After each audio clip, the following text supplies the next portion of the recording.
decías, para orientar a nuestros visitantes, ¿quién es Pío Moga? Bueno, yo creo que...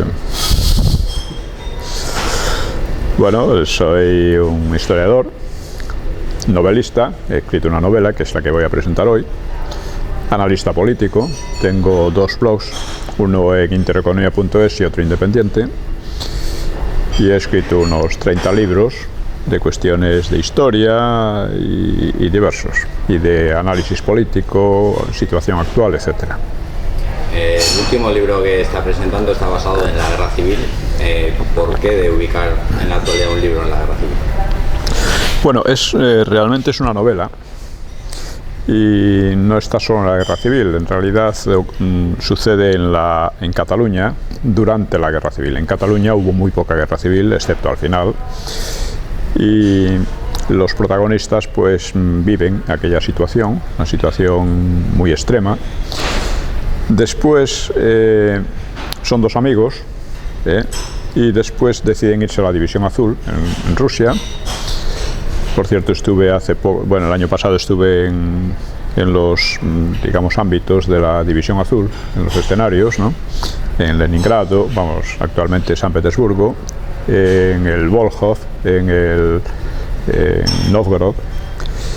Y allí estuve con otra gente, muy forofos de la División Azul, un poco viendo un poco los escenarios, ¿no? Que me sirvieron también para situar la novela. Luego la tercera parte de la novela ocurre en España, cuando parece que el régimen de Franco va a caer, casi todo el mundo está convencido de que va a hundirse junto con Alemania, y está el maquis. Entonces, por ejemplo, la novela se basa en hechos reales, aunque a veces están novelados, lógicamente. No es una novela, no es un reportaje, ¿no? Por ejemplo, hay un hecho que es una emboscada al maquis, que ocurrió realmente una cosa muy parecida en Asturias en el 48 o el 47, 48, y que yo la sitúo en Galicia en el 46. Y entonces ahí acaba un poco la historia. Es una historia en parte de aventuras, en parte con mucha acción. Es una historia también de amor. Hay una triple o cuádruple trama amorosa. Y también es un poco... No es una novela de tesis, en el sentido que sostenga una tesis determinada, pero sí tiene una serie de reflexiones que no llegan a una conclusión, pero que son reflexiones que creo que son perennes, ¿no?, en el ser humano, ¿no? Entonces, es más o menos el esquema de la novela. Viendo que en la actualidad la guerra civil aún levanta pasiones, por decirlo de algún modo, tanto en los herederos de un bando como los de otro, como analista, ¿cuándo considera usted que se podrá dar carpetazo en España? Bueno, la guerra civil, en cierto modo, no se puede dar carpetazo.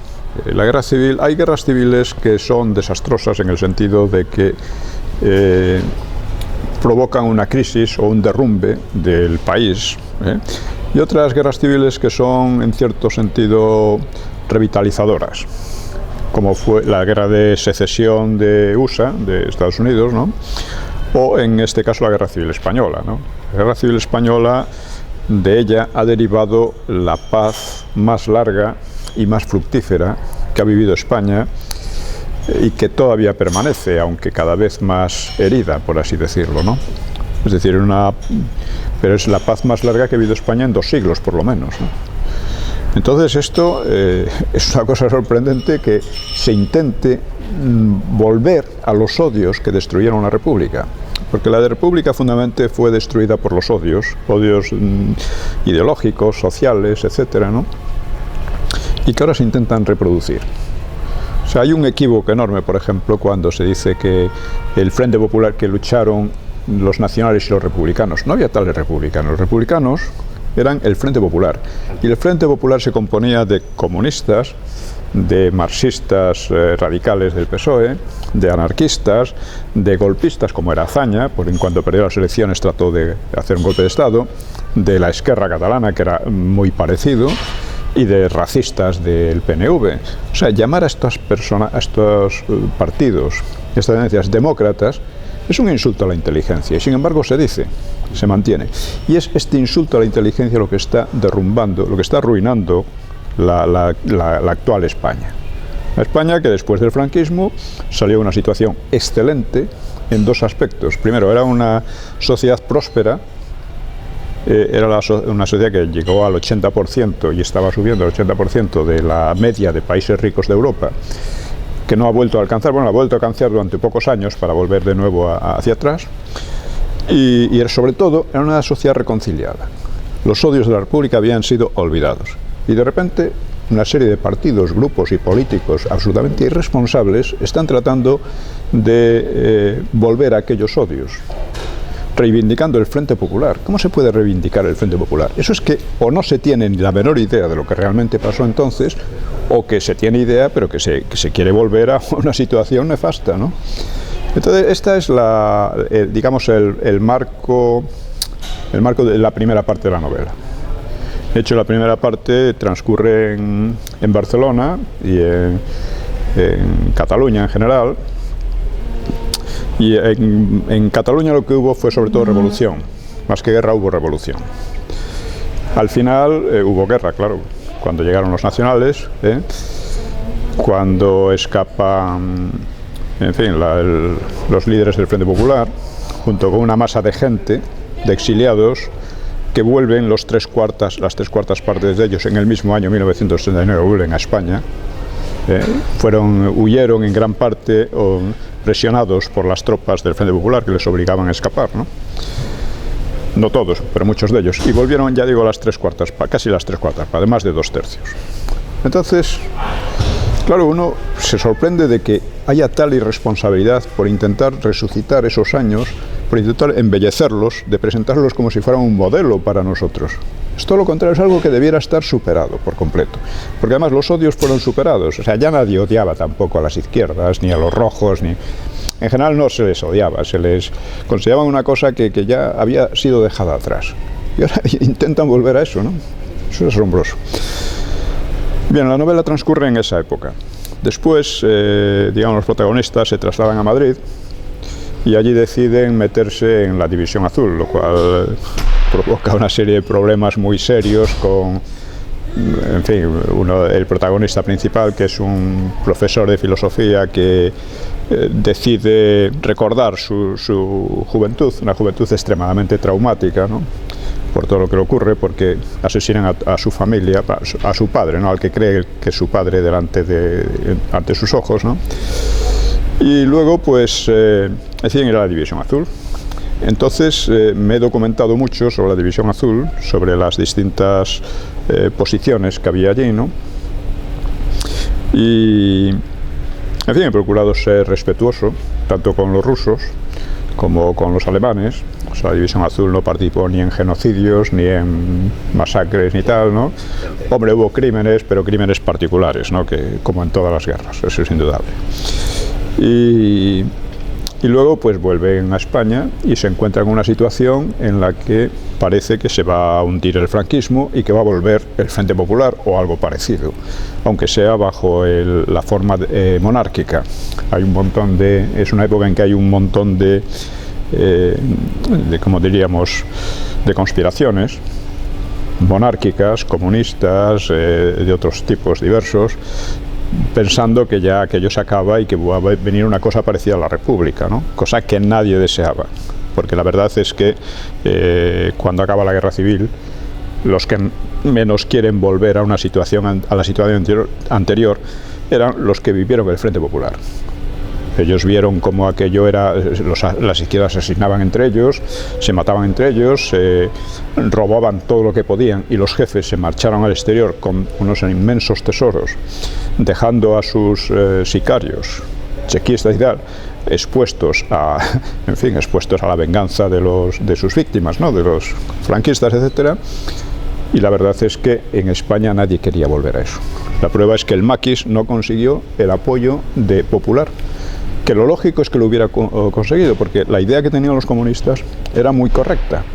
Es decir, bueno, en España hay hambre, En España hay insatisfacción, ha habido una represión muy dura, han matado, fusilado a un montón de gente. Lógico, la gente tiene que estar que trina, máxime cuando ahora tienen a los ejércitos vencedores del eje, tanto en el sur, en Marruecos, como en el norte de Francia. O sea que ahora tiene que estar la gente madura para rebelarse y montar de... Bueno, pues eso no ocurrió. La gente no quería volver a aquello. Esa es la realidad histórica. Y eso es lo que hizo que el maquis fracasara. Entonces los protagonistas más o menos se desenvuelven en aquello, ¿no? Hay que decir también que una novela histórica pues corre el peligro de que la historia se coma la novela, es decir, que sea un libro de historia mal disfrazado de novela, que es lo que ocurre a veces, o que la novela se coma la historia, es decir, que la novela falsifique la historia de una manera salvaje para mantener la novela, ¿no? Que es muy habitual, efectivamente. Bueno, yo no soy quien para decir si he mantenido el equilibrio adecuado, ¿no? Eso lo voy a explicar en la conferencia, pero las reseñas que he recibido son todas muy favorables. Es decir, la novela es novela y el trasfondo histórico queda simplemente como trasfondo histórico, no queda como no se come a la acción de la novela, ¿eh? Eso es lo que opinan la gran mayoría de los lectores, lo cual me ha satisfecho mucho, evidentemente. Porque ya digo, si yo me pongo a cantar loas de la novela, pues no queda muy convincente, ¿no? Obviamente, ¿no? Entonces, pues eso es de lo que voy a tratar esta tarde. Para finalizar, usted ideológicamente, ¿dónde se ubica en el pueblo? Bueno, yo me considero liberal en el sentido de que creo que tiene que haber libertades, libertad de expresión, libertad de asociación, etcétera. Y creo que el liberalismo, a pesar de lo que muchos dicen que es una doctrina en la que nadie cree en nada, que todo vale, creo que es lo contrario. Es una doctrina en que a través de la confrontación, del debate, de la lucha de ideas, se puede llegar a conclusiones un poco razonables, siempre que haya ese debate, porque observe usted que yo en mis libros siempre he dicho que, por supuesto, no tengo la verdad absoluta, pero quien quiera oponer otras ideas, que lo haga. Pero no lo he conseguido prácticamente nunca. Es decir, la reacción ha sido el insulto, el ataque, etcétera. No, mire usted, a lo mejor usted tiene razón, pero demuéstrelo. Hasta ahora no lo han demostrado. Eso, por una parte, me ha satisfecho, por otra parte, me ha fastidiado bastante, porque evidentemente el resultado ha sido el intento de silenciarme, de hacer un vacío, etcétera, que yo creo que no beneficia a nadie, ¿no? La conferencia esta que ha nombrado la va a impartir en un local de España 2000. Sí. ¿Tiene usted algún tipo de vínculo o amistad con este partido? No, ninguno. Es la primera vez que tengo algún trato con él, ¿eh? Por mi parte, yo estoy abierto a cualquiera. Si el país me invitara a una conferencia, iría también, a pesar de que no me identifico para nada con el país, ¿eh? Creo que es un periódico, Prisa, es un periódico que ha hecho más mal que bien, bastante más mal que bien, pero en definitiva, mi punto de vista es independiente y estoy dispuesto a debatir con cualquiera, a debatir abiertamente. Por lo cual le damos las gracias, obviamente. Pues hasta aquí hemos llegado, muchas gracias por la atención y esto es todo de nuestra parte. Pues muchas gracias.